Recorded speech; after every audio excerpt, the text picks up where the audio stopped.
Adik yang dirahmati Allah SWT. Maka kalau kita baca sejarah, hasil bacaan saya, dulu ulama-ulama hadis ini zaman tabi'in, sebahagian ulama besarnya ada yang tersesat, mereka ngakui. Aku kalau nggak jumpa Imam Malik, mungkin sudah celaka aku. Kenapa begitu, Syekh? Iya, kenapa? Karena kupikir semua sunnah Nabi itu wajib diikuti, wajib dilaksanakan. Jadi semua riwayat pekerjaan perbuatan Nabi dikiranya wajib, harus begitu kita laksanakan. Ternyata nggak semua harus dilaksanakan. Siapa yang mengurai mana yang wajib dilaksanakan, mana yang sunnah dianjurkan saja, mana yang haram dilaksanakan? Perbuatan Nabi yang haram dilaksanakan, yang mengurainya itu ulama fikih ahli hukum. Maka ulama hadis diselamatkan ulama fikih ahli hukum. Pemahamannya. Ya. Sunnah yang wajib, sholat wajib. Ini kalau kita bicara hukum, sholat 5 waktu. Ada sunnah Nabi itu kan perkataan perbuatan takrir. Ada perkataan perbuatan takrir Nabi yang anjuran, yang sunat saja, yang mustahab saja kita lakukan. Puasa Senin Kamis, sholat rawatib. Siapa yang mengurai itu? Ulama ahli hukum. Ada sunnah Nabi, perbuatan Nabi yang haram kita lakukan.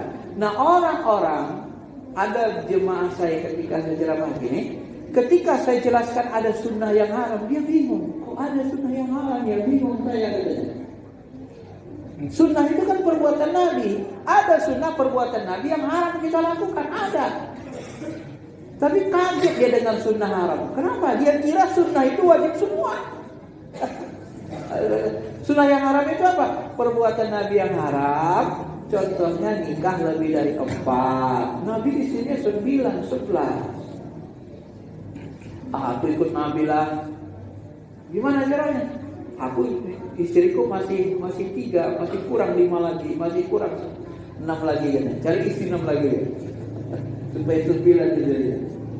Ini nggak boleh. Karena menurut hadis dibatasi Nabi. Maka disebut dalam fikih ada namanya sunnah khususiyah. Nabi wafat, ada nggak yang berani sahabat menikahi istri Nabi? Nggak ada. Haram menikahi mantan istri Nabi. Karena istri Nabi itu menjadi ummahatul mukmin, ibunya orang beriman. Haram menikahi ibu, ya walaupun tidak hubungan darah. Meninggal Abu Bakar, istri Abu Bakar dinikahi Imam Ali. Makanya orang mencela Abu Bakar itu dari kalangan Syiah itu kurang ajar itu. Imam Ali nikah sama mantan istri Abu Bakar. Gak ada permusuhan antara Ali dengan Abu Bakar. Ya, dinikahi. Nah, meninggal Nabi Muhammad, ada gak sahabat yang berani nikahinya? Menikahi Aisyah, menikahi istri-istri Nabi lainnya? Gak ada. Kenapa? Karena haram. Kalau secara logika, itu kan sunnah. Perempuan-perempuan pilihan Nabi, kalau Nabi sudah gak ada, kan sunnah kita nikahi kan? Iya kan? Secara definisi sunnah itu sunnah, tapi haram. Itu namanya sunnah khususiyah. Termasuk mencium istri bulan puasa, itu makruh.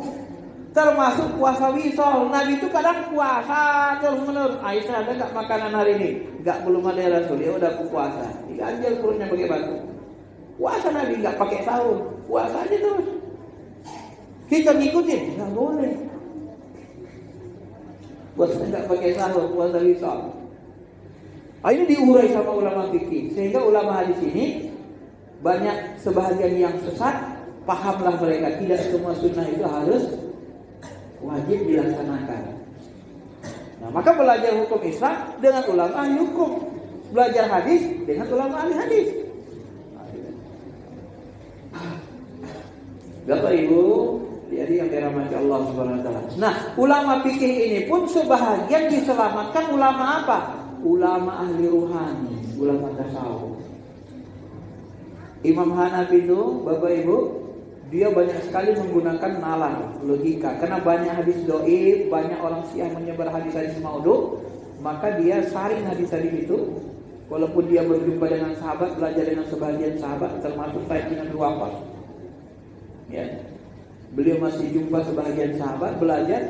Nah, satu saat dia katakan, kalau aku nggak berjumpa dengan cicit Rasul Imam Ja'far Shadiq, niscaya aku akan celaka, binasa.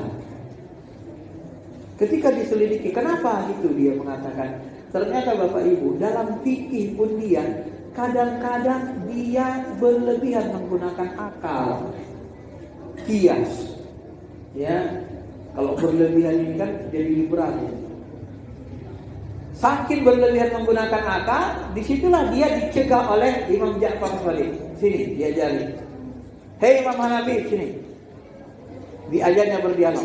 Coba kamu pikirkan, kalau kamu mengutamakan akal dari dalil, kadang-kadang kan Imam Hanafi mau mengutamakan akal daripada dalil, karena hadisnya banyak yang lemah, banyak maudhu. Orang Syiah suka pada maudhu dalam sejarah. Maka Imam Hanafi dinasihati oleh Imam Ja'far Shadiq. Apa kata Imam Ja'far Shadiq? Sebagian nasihatnya Imam Hanafi, kamu tidak serta-merta menggunakan akal melebihi dalil. Tidak, mesti hati-hati. Kamu hati-hati menggunakan akal, nggak sembarangan loh. Kenapa begitu? Coba saya kasih analogi, kias. Ya. Ketika Nabi Sallallahu Alaihi Wasallam berwudu, beliau pakai sepatu berwudu, ya kan? Yang dibasuh Nabi dari sepatunya, khufnya itu atasnya. Mana lebih bernajis, atas sepatu daripada tapak sepatu? Kata Imam Ja'far Shadiq, ya lebih najislah tapaknya yang kotor. Kenapa Nabi tidak membasuh tapaknya? Kalau seandainya kamu menggunakan logika akal, kias, niscaya kamu mengatakan lebih utama di saku bawahnya tapak sepatu daripada atasnya. Maka tapi kenapa Nabi tidak melakukan itu? Makanya jangan terlalu banyak gunakan akal. Baik, yang kedua kata Imam Ja'far Shadiq. Ini logikanya untuk menyadarkan Imam Hanafi. Hanafi kata beliau, mana lebih utama sholat dari puasa? Sholat lah lebih utama. Baik, ketika wanita meninggalkan puasa karena haid, wajib nggak dia ganti puasa? Wajib. Nah, ketika mereka meninggalkan sholat karena haid, wajib nggak mereka mengganti sholat? Tidak wajib. Nah, kalau secara akal seharusnya lebih wajib diqodho sholat, ya, lebih wajib diqodho sholat dari puasa. Kenapa? Karena sholat lebih utama dari puasa. Ini kenapa nggak disuruh Allah qodho? Tapi lebih utama. Harusnya lebih utama diqodho, diganti sholat dari puasa. Paham Bapak Ibu? Nah, jadi ibu kalau haid kan nggak wajib ganti sholat kan? Tapi kalau puasa wajib, puasa Ramadan wajib ganti, wajib qodho. Sholat nggak wajib qodho. Padahal puasa, ya sholat lebih utama dari puasa. Jadi ada beberapa poin yang dijelaskan Imam Ja'far Shadiq, sehingga Imam Hanafi terperangah. Wah, dari situ beliau sudah mengurangi menggunakan kias, lebih mengutamakan dari Al-Quran. Jadi tidak selamanya akal itu bisa diterima, begitu ya. Tidak selamanya akal itu harus lebih diutamakan daripada dari Al-Quran hadis. Bapak Ibu yang dirahmati Allah Subhanahu wa taala. Nah, maka ilmu ulama hadis diselamatkan, ulama fikih diselamatkan, ulama ahli rohani, ulama tasawuf. Kapan berkembang ilmu tasawuf? Tetap sejak masa tabi'in dan tabi'in. Disitulah disistematikan ilmu tasawuf. Termasuk ilmu tauhid.